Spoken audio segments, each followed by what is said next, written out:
សួស្តីបងប្អូនអរគ្នាបាទថ្ងៃនេះខ្ញុំទទួលបានឡានមួយគ្រឿងបាទឡាននេះគឺគាត់យកមកដល់ហាងខ្ញុំផ្ទាល់ហ្មងបាទគាត់នៅខាងបរិយាពេញហួតបឹងស្នោ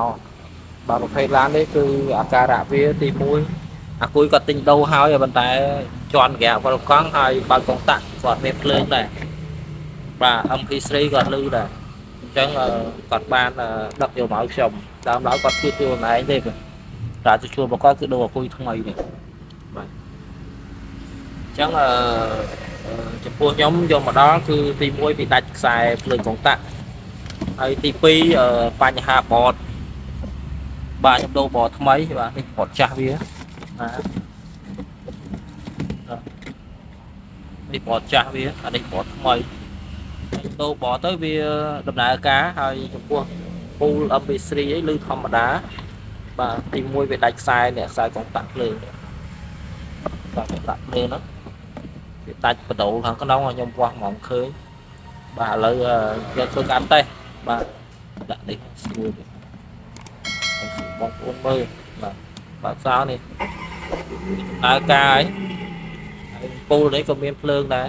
បាទមានថាពូលមកក្រោយមានភ្លើងទាំងអស់បាទអញ្ចឹង MP3 វាគឺនៅល្អទេអត់ខូចទេបាទនេះកុំតាក់ពូល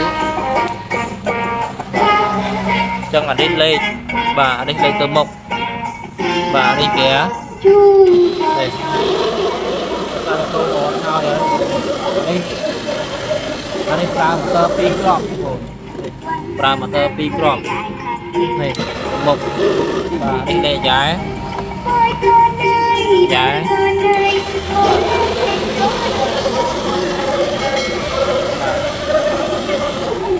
ចឹងប្រព័ន្ធ system ខ្ញុំបានតរួចរាល់ឡើងវិញហើយឆេះបតប្រកបនេះបតចាស់វាបាទអញ្ចឹងដំណើរការល្អឡើងវិញហើយអញ្ចឹងបើសិនបងប្អូនមានចំណាប់អារម្មណ៍បងប្អូនអាចទាក់ទងបានតាមរយៈ Telegram ឬលេខសាប់ខាងលើបាទការធ្វើមិនមែនត្រឹមធ្វើតេស្តប៉ុណ្្នឹងទេចាំមើលកូនខ្ញុំមករៀនខ្ញុំឲ្យគាត់ជិះសាកមើលដូចតែបងប្អូនឃើញវីដេអូខ្ញុំស្រាប់អញ្ចឹងបាទមិនមែនថាធ្វើតេស្តតែប៉ុណ្្នឹងហើយទេបាទអត់ទេគឺធ្វើតេស្តដើម្បីស្ទាបស្ទងទៅលើបតតើកម្លាំងបតនោះវាអាចទទួលយកបានអត់នៅពេលដែលវាមានទម្ងន់ទាញធ្ងន់បាទអរគុណច្រើនសម្រាប់បងប្អូនដែលបានចាប់អារម្មណ៍អាចទាក់ទងបានហើយអរគុណច្រើនសម្រាប់អ៊ំប្រុសគាត់ខំប្រឹងយកមកដល់ទីតាំងផ្ទាល់បាទពីបរិយាពេញហួតបឹងស្នោហើយមកដល់ហាងខ្ញុំខាងក្នុងតែម្ដងបាទអញ្ចឹងសម្រាប់បងប្អូនដែលតម្រូវការជួសជុលប្រភេទកូនឡានឬក៏ម៉ូតូអាត្រៃកូនក្មេងក៏ដូចជាកង់អាគុយបងប្អូនអាចទាក់ទងបាន